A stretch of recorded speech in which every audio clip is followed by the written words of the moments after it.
Sandra here on your Upbeat on a Monday evening. Now, over 16,000 pieces of sport equipment used during the Commonwealth Games has been gifted to sport and community groups across the West Midlands. Well, Guardian Ballers, a mental and emotional wellbeing basketball programme, has been awarded some of the equipment. Kieran Joseph is the CEO of the organisation, and he is here to tell us some more about his journey and also his motivations. Hello to you, Kieran. Hello. Hey, great to be with you. You're looking very sporty today. Yes, very sporty. Come on, had to bring a bit of the flavour. I know. If only people could see, you've got a lovely t-shirt on, Guardian Ballers there right in the middle. I think there's some wings as well on there. Outside of a football or a basketball, sorry. Basketball, of course, come on. Yeah, you're looking fine. And welcome aboard. Really good to have you. So let me ask you this. Where did your sporting journey begin, Kieran? And have you always played basketball? Yeah, good question. I think it began where it begins for lots of people. I actually first started playing football probably as like a 7 or 8 year old. Mm-hmm. My dad taking me on a Saturday morning to all these pitches and across all. I was from Cardiff originally, so it was around there, and I guess fell in love with sport in school, playing as many sports as I could, and kind of tasting the rainbow, every single colour of sport that I could get involved with, and actually fell into being involved in basketball really late when I moved to Coventry as a 21-year-old PE teacher and started coaching a lot of basketball, and fell in love with the sport. Why were you coaching basketball? What happened there? Yes, I was a PE teacher in Bars Hill School for 4 or 5 years, about 4 years I think actually, and it was, for the people that know Bars Hill School, it was quite a small school back then, and a really diverse, amazing population of young people, and basketball was something that we really took on, and just loved it. Yeah. What I love about this, I'm going to pick up all these tips from you, is that your journey involves just doing things. You just did the basketball, needs to be done, and that was it. But then actually things develop, which we'll carry on with in a moment. So you were awarded sports equipment by the Commonwealth Games. How did that happen? Yeah, I think lots of listeners will probably remember there was a link from, I think it was Sport England or the Commonwealth Games, flying around. I remember receiving it via an email, via a WhatsApp message, a Facebook Messenger, around how you could apply for equipment that was used in the Commonwealth Games, and I remember receiving it from so many different angles. It was kind of one of those things, okay, I think we should apply for this, and just put together the application to get some equipment to support what we're doing with the young people, and time passed, and then before you know it, a couple of weeks ago, I got an email saying congratulations, you're being awarded some equipment. So what were your first thoughts then when you saw that email? Yeah, I mean, congratulations is always a nice thing to read, isn't it? Absolutely, yes. So I think when you put in that application, especially when you work within spheres in the third sector and you're applying for lots of grants, you often apply and then you kind of put that one to bed, but I hope that it doesn't fall asleep for too long and it comes back. And so, it was super exciting. And before you know it, there was things around Sport England and all these different media companies want to be involved in a press day and all these things. So I didn't have much time to think because it was on to the next task. How can we organise this day? So you're just kind of taken it along, aren't you? Your eyes are just lighting up with all this history and memory that you're having. Now, you've received an incredible response for what you're doing at Guardian Ballers. How have you found the last couple of weeks then? Yeah, they've gone really fast. When you're on a roller coaster, you have fun and it goes fast, right? And it does. But I think, for us, how have I found it? I think it's been it's been intense with a lot of love from a lot of people, and I think we know that we are impacting lives in a real positive way, but it's really special when someone else kind of sees that and celebrates that. And I probably liken it to a parent, right? A parent spends every day with their child, but the day where their child goes on stage and they have other parents come to them and go, oh, your child was a great singer or performer or whatever they're doing on stage. I think it was a really proud moment for not just me, but the team. I'm part of a team, and it's a super special moment. And what's on offer then at Guardian Ballers? Yeah, so we're a mental and emotional wellbeing program where we use the power of basketball, and we also do stuff for community impact. So I guess it's funny, we were putting together, updating our new website recently, and has all our programs, and it's just super exciting to see all these images of the things that we are doing. So we do things from being in schools and delivering sessions, whether it be during the school day or after school. Often our typical session can be maybe 45 minutes, an hour long. That tends to be quite typical, where we'll do some basketball coaching, but the real special sauce for us, shall I say, is the educational well-being kind of sessions. So we do those in schools. We do stuff. We've got a girls' community hub at the moment, which is 2 hours long, where girls from all across the city come. We can do workshops. We've even taken kids to food bank and different charity settings, because we always talk about this ball be better, the basketball, the well-being, and the better, the linking into community settings. So getting children and young people thinking about how they can impact the world around them. Wow. Too, so, yeah. And you just mentioned girls, so clearly this isn't just a sport for boys. Yeah, 100%. So since we launched in March 21, we've reached over 60% girls. Oh! So whenever we go to a space, we're not just saying, oh, we'll deliver to anyone. We're saying to schools, community settings, to different partnerships, we want to deliver to minimum 50% girls. So good news. That's good powerful news for us, yeah. And what kind of feedback have you had, Kieran, from some of your players about the sessions? Yeah, I think one story comes to mind even right now. I was speaking with a young person who's been in our program since March 21. So we've done a lot of life with this person. And in 2021, I think they lost their dad, from what they were sharing. And they were going through a really tough time. And they talked about how this has been a consistent source of life and encouragement and empowerment for them. And to see a young person, this young person's about 14, 15 right now, to be really vulnerable and share those things, I think it makes it all worth it. And this is what we're about. We're about, we often talk about our guardian ballers. You mentioned players, but for us, the basketball's a magnet. It's the mental, emotional well-being, and them transforming them as people, as well, which is powerful and keeping for us. them fit and healthy as well, in just very naturally. Yeah. I think I was just at a school just now this afternoon, and to see there was girls and boys in two different sessions, just having a great time and enjoying being fit and healthy and enjoying the sport of basketball is super sweet too. So. I don't get basketball, it's so fast, but you can tell the technical expertise that you need for a game like that. It really is a team sport. It's not not for you to sort of run off and do your own thing. You just never get it to the end of the pitch. But the teamwork, the skill work, the vision, the looking around, the counter playing, all that kinds of very, very technical indeed. Yeah, it's a really technical game at the highest level, but it's also really accessible, which is the powerful thing about basketball, because it literally started from people pinning baskets with a hole in the bottom on a wall. Is that That's right? pretty much how basketball started way back when. Don't ask me what year, but I know it was a long time ago. Before our time. Yeah. Wow. So it is accessible and technical when you want to go to the highest level. So love that bit of knowledge there for everybody there, so we can tease everybody with the breakfast table tomorrow morning about how basketball began. There you go. Anyway, listen, I'm going to have a little rest for now and take a break so people can take all that in. I'm going to come back. Want to hear about the future vision for Guardian Ballers and how to get involved with it as well. Let's have a listen to Sean Ducrot and also Ella Henderson with All For You. Roll over, but it's empty. You are listening to BBC CWR. My amazing guest is still with me. Oh my gosh, Guardian Ballers are a wonderful organisation which is run by Kieran's with me now. And, I remember the early days of Kieran setting this up and excitedly talking to me about it. And here he is now, receiving income, receiving lots of accolades. It's just fantastic. And it's really good to have you in the studio. I love when we have stories that we grow with you in, which is amazing. And I hope you find that BBC CWR is a home for you to be able to tell us what you're doing.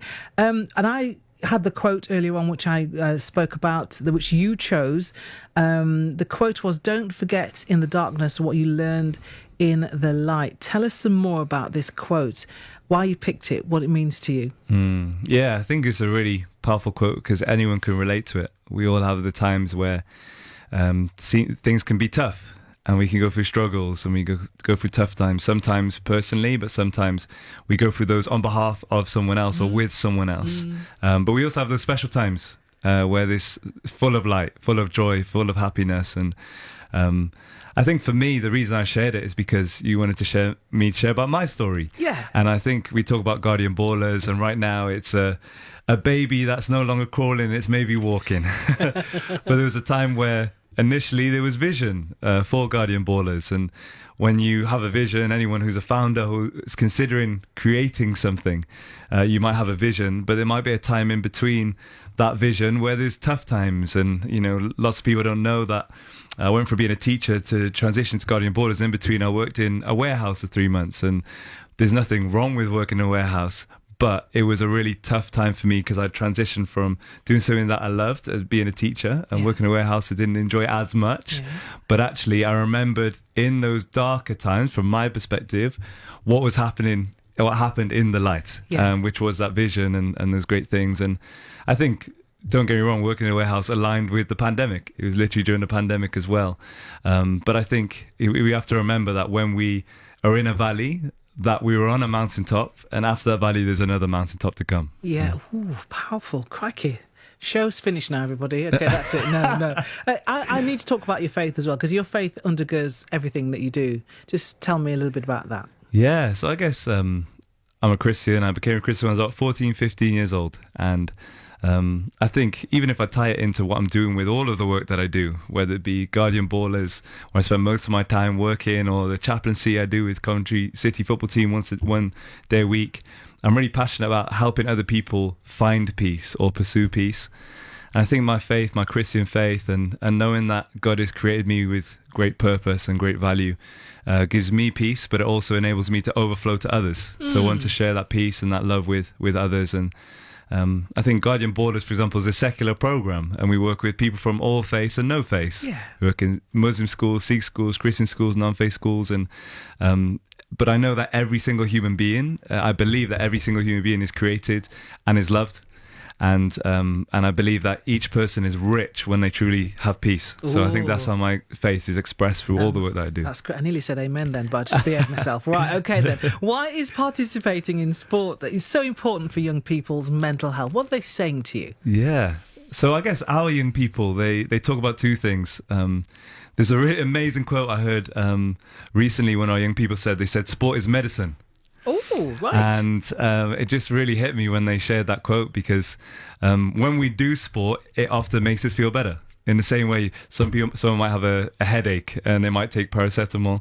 You might feel down or low, but you play some sport, you play basketball or another sport, and all of a sudden you feel better. So I think there's power as in sport being medicine, but I think there's also power in, for Guardian Borders, we also use sport, and mainly sport, as a magnet.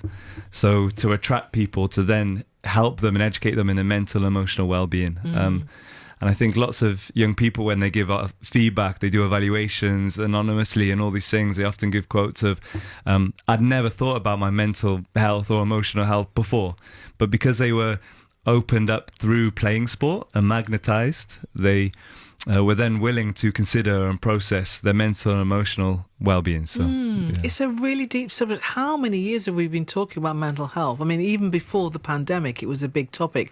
We've kind of gone through that, and it's still an issue.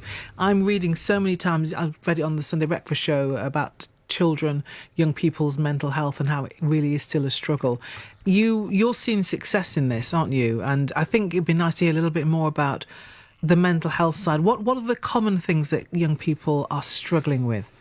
Yeah, so I guess there's statistics that you can find online if you go on Google and around like young people's mental health declining, from things like there was young people might have had, it was something like 1 in 16 about 5 to 10 years ago, young people might have had a mental illness which was diagnosable, but now those stats are lining more towards 1 in 10 or lower in some cases. So there's those things that statistics are talking about. But I think for us, we find with young people, there can be a lot of challenges in resilience. So this thing is a challenge, this thing goes wrong, and it impacts my emotions, and it takes me a long time, or I never recover from that emotion. So we talk from that challenge, and we talk about that a lot. And I think there's other things that people don't necessarily link to it, but anxiety and like absentee, when someone's absent from school regularly, those sort of things, which eventually, when you talk about government and politics and healthcare and things, it makes a big impact. So I think for us, we talk a lot about resilience. We talk a lot about finding peace through connectivity with people. So whether it be your friends, your family, those you can talk with, and also just talking with certain populations like Black, Asian, minority ethnicities. Statistics say, I'm a mixed race guy. the black side of my family hasn't talked about mental and emotional health much in my community. So I think it's something that we can really raise awareness with. I'm loving this. You're promoting conversations. These young kids are getting better at understanding themselves and the cycle of emotion. And I love the fact that you talk about resilience, which is definitely something we all need. But young kids, how to stand, how to be resilient, how to go through possibly a difficult time. I love this. So why is it important then for you to provide safe spaces for young people in sport? Yeah, I think there's kind of two dimensions there. There's the safe spaces, and then there's the settings in sport. I think the safe spaces is a key one because we work with different populations of young people, not exclusively but intentionally. So, for example, girls and Black, Asian, minority ethnicities, and those from lower socioeconomic backgrounds. And often any parents or maybe young people listen to this will talk about how young people spending loads of times on phones and social media and all these things. And those things can be good to connect, but there's power in connecting, in person, flesh to flesh, and those sort of things. So providing a safe space where a young person wants to come is important for those opportunities. But I think also sporting settings. So we're doing a girls' hub right now, for example, where we had 50 girls sign up within a week, 2 weeks, and are consistently coming every week. And it's an 8-week journey. And there isn't a girls' basketball team which is available for loads of girls to be involved in Coventry. There are women's ones branching up and different places around Nuneaton, etc. Wow. But I think creating these spaces which are just, there can be participation for different groups of young people is really important. The opportunity is there. You're proving that. My last question then, what do you envision then for the future of Guardian Ballers? Where are you going next? Yeah, good question. I think for us in the real short term, we want to just grow a staff and team to be able to reach all demands just in this city of Coventry and this region of Coventry and Warwickshire. But I think we're really passionate about enabling our model to grow as the demand grows across cities, to enable our model of working with mental health offices, community connections, and also sporting connections to enable more young people to be empowered to ball be better, to have better mental and emotional well-being and enjoy sports. So. Amazing. Okay, how can people connect with you? Yeah, so there's loads of ways. Social media at Guardian Ballers UK is a way on Instagram, Twitter, LinkedIn, Facebook.